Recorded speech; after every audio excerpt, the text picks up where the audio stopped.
देखने वाले हैं विलोपन विधि और प्रतिस्थापन विधि समीकरण। इसमें देखने वाले हैं पहले की विलोपन विधि। विलोपन विधि का समीकरण दिया है 3x + 4y = 10 और दूसरा दिया है 2x - 2y = 2। इसमें विलोपन विधि में होता है ये कि ये पद दिया है और ये 3x और 2x और 3x को एक जैसा करके काटना, या फिर 4y और 2y को एक जैसा करके काटना। तो एक जैसे करने पे ये 3x है, यहाँ पे भी 3x होना चाहिए। तो इसके लिए देखेंगे कि 3x + 4y = 10 को मान लेते हैं समीकरण फर्स्ट, और 2x - 2y = 2 को मान लेते हैं समीकरण 2। तो समीकरण 2 में 3 से गुणा कराने पे और समीकरण फर्स्ट में 2 से गुणा करने पे तो ये समीकरण होता है 6x + 8y = 20 और ये होता है 6x - 6y = 6।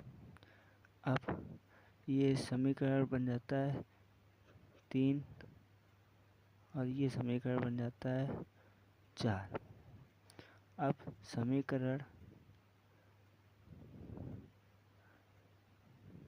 3 को 4 से घटाने पर समीकरण पहला दिया है 6x + 8y = 20 और दूसरा चौथा समीकरण दिया है 6x - 6y = 6।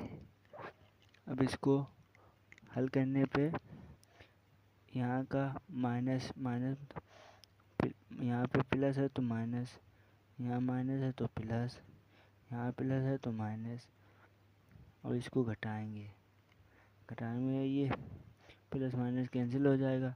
Plus minus cancel होने पे यहाँ बचा 8y - 6y = 8 × 6 = 14। तो ये होगा -14y = ये हुआ यहाँ भी 14, y =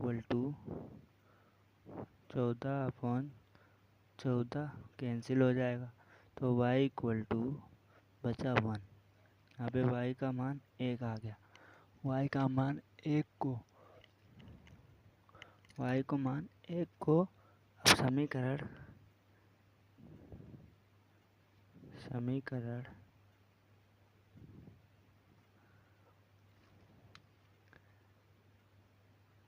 2 में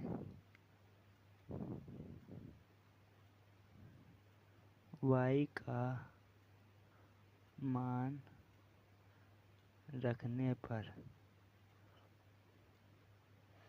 तो y का मान हो जाएगा 2x - 2y = 2। तो ये हो जाएगा 2x -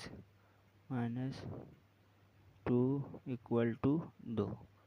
यहाँ से होता है ये 2x = 2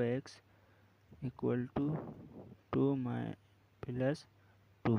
2 इधर आएगा तो ये प्लस का हो जाएगा, और ये 2x = 4।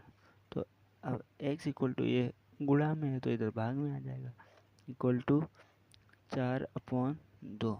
तो इसको हल करने पे आएगा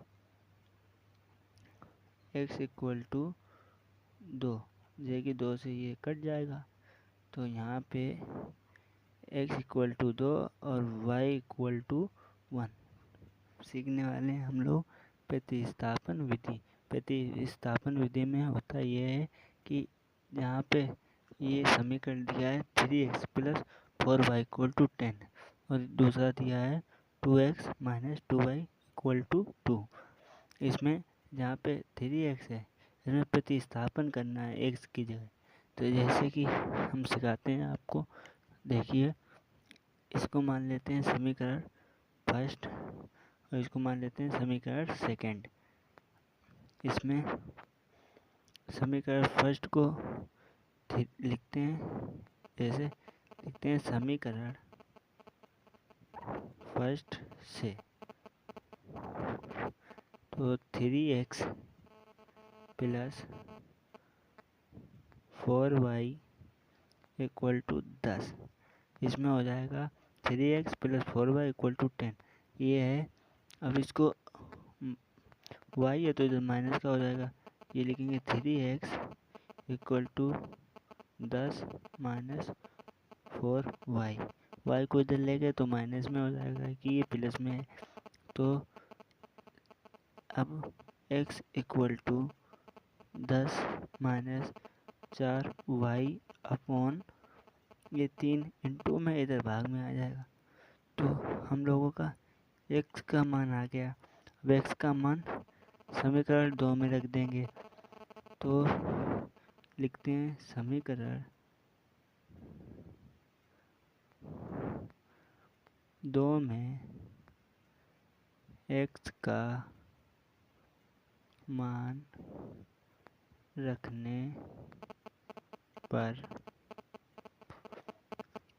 अब समीकरण 2 में x का मान रखने पर, तो समीकरण है 2x minus 2y equal to 2। तो 2x की जगह हो जाएगा 10 माइनस 4y अपॉन 3 और माइनस 2y इक्वल टू 2। इसको हल करेंगे तो 2 का अंदर इंटू करेंगे तो ये हो जाएगा 20 minus 8y upon 3 minus 2y equal to 2। और यहाँ पे एलसीएम लेंगे तो हो जाएगा 20 माइनस 8y माइनस 3 दूनी 6y अपॉन 3 इक्वल टू 2।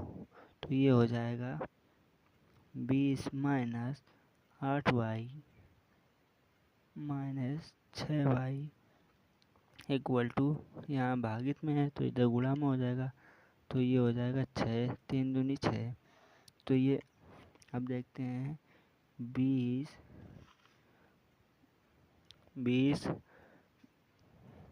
ये माइनस माइनस है तो प्लस हो जाएगा, माइनस 8 6 14, तो 14y इक्वल टू 6।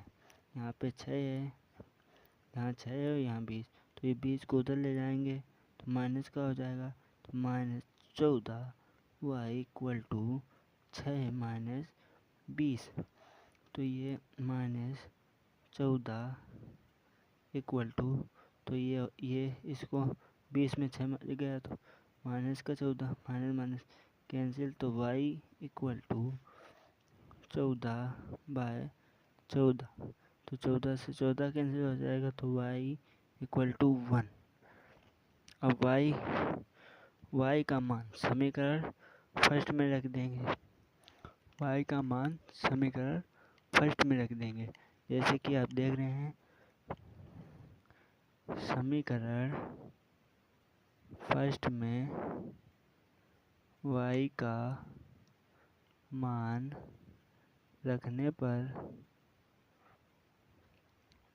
तो 3x plus 4y equal to 10। 3x plus 4 equal, y की जगह y का मान रखा तो 1 इक्वल टू 10। तो ये होगा 3x प्लस 4 इक्वल टू 10। तो यहाँ से हुआ 3x इक्वल टू 10 माइनस 4। यहाँ से ये हुआ 3x इक्वल टू 6 और x इक्वल टू 6/3 और ये कटा तो x इक्वल टू 2 और x इक्वल टू 2 आया और y इक्वल टू 1 आया। इसी को कहते हैं प्रतिस्थापन विधि।